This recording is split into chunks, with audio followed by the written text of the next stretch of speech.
Oak Level is a small settlement near Bassett, Virginia, located over 40 miles south of Roanoke and sits approximately 60 miles north of Greensboro, North Carolina. It was the home of the Short family, which consisted of Michael Wayne Short, Mary Frances Hall Short, and the couple's daughter, Jennifer Renee Short. In 2002, 50-year-old Michael and 36-year-old Mary both worked in Michael's business, MS Mobile Home Movers, and 9-year-old Jennifer was attending Figsboro Elementary School, where she was preparing to move into 4th grade. It was Wednesday, August 14th, and life continued as normal for the closely knit family in their red brick house, situated amidst a cluster of motels and gas stations along US 220, a bustling north-south highway. Michael was in the garage, working on his vehicle, alongside one of his employees, Chris Thompson. Mary bought some fast food for the family to enjoy for their dinner, and Chris departed later that evening with intentions to return the next morning to join Michael on a short drive to Christiansburg to pick up a truck for the business. This would be the last time the Short family would be seen alive. At 9 a.m. the following morning, Chris arrived at the Short family home, which was located at 10820 Virginia Avenue. He was puzzled to see that the garage door was open. However, he did know that oftentimes Michael would sleep on the couch in the garage, so not to disturb Mary with his snoring. Upon first glance, it appeared that Michael was sleeping. However, as Chris got closer, the shocking reality became apparent. Michael had been shot to death by a small caliber gun. Chris alerted police of his discovery, and the Henry County Police swiftly arrived at the scene. They investigated the garage and the house, where they also found Mary in her bed, who too had been killed by a single bullet wound from the same gun which had taken her husband's life. It was described as execution-style killings. It seemed that the couple were both murdered as they slept. Police expected to find the body of their daughter within the property as well. However, chillingly, Jennifer Short was nowhere to be found. As soon as possible, an Amber Alert was posted as loved ones hoped to find Jennifer alive and well.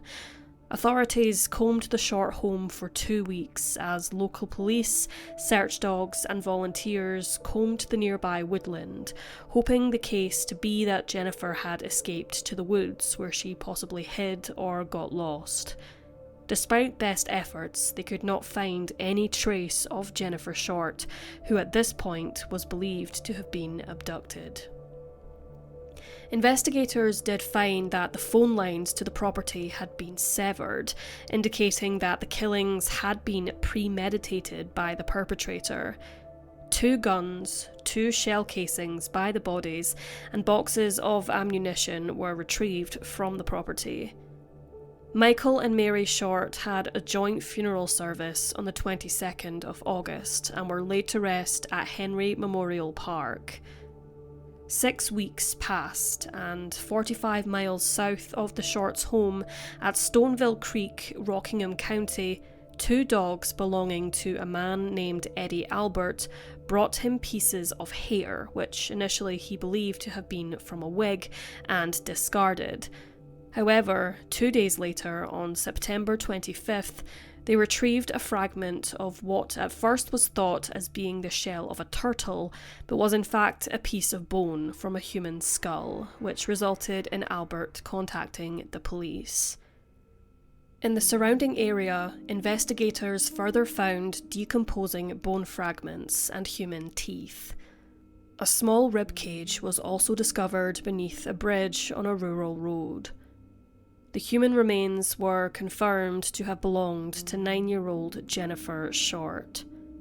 Due to the heavy stages of decomposition, authorities were unable to determine when Jennifer had died. However, the skull fragments confirmed that she had been killed the same way that her parents had. Sheriff H.F. Cassell told media upon the positive identification of the remains, quote, She's gone now. She's safe now, and no evil can befall her. It is not known whether Jennifer's life was taken around the same time as her parents, or whether she was abducted and held against her will for a time and then was killed. Again, due to the state of decomposition, it is unknown if Jennifer had suffered any injuries other than the fatal gunshot wound. Jennifer's funeral was held on the 12th of October 2002 at Henry Memorial Park, where she was buried with her family. Investigators worked tirelessly to find the killer as well as the motive for the horrific crime. Robbery was quickly ruled out, as no valuables were reported as missing. However, Jennifer's abduction became the main motive in the eyes of the police. They believed that whoever committed the crime knew the Short family, and it wasn't a random attack. Witnesses came forward to state that they had seen a man in his 40s with a, quote, weathered complexion sitting in a white single-cab flatbed truck on US 220 at dawn on the morning of the 15th of August. It wasn't until many years later when a sketch of this individual was released to the public, and police stated that they were interested in talking to people who had been involved in any business with Michael Short in the weeks and months leading up to the murders. The family had been considering moving to the coast of South Carolina. In 2010, federal officials reportedly conducted visits to various South Carolina towns and cities such as Bennettsville, Conway, Florence, and Myrtle Beach. According to WGHP, there was a belief that Michael Short had contemplated relocating his family to one of these towns, which he had been to for prior work purposes. With their property on the market, they had several people view the home, and it is theorized that the killer could possibly have viewed the house in order to utilize specific information for the crime. Garrison Storm Bowman was named as a suspect in the case. He was a man from North Carolina who had, according to court documents, threatened to kill a Virginian man who he was at loggerheads with over transporting his mobile home. This forged a connection to Michael's business, which had, at the time, according to the Short's realtor, been, quote, slow. The realtor told CBS News that the family were struggling financially, and Michael had told her that he had planned for himself, his wife, and daughter to live in a mobile home for a while.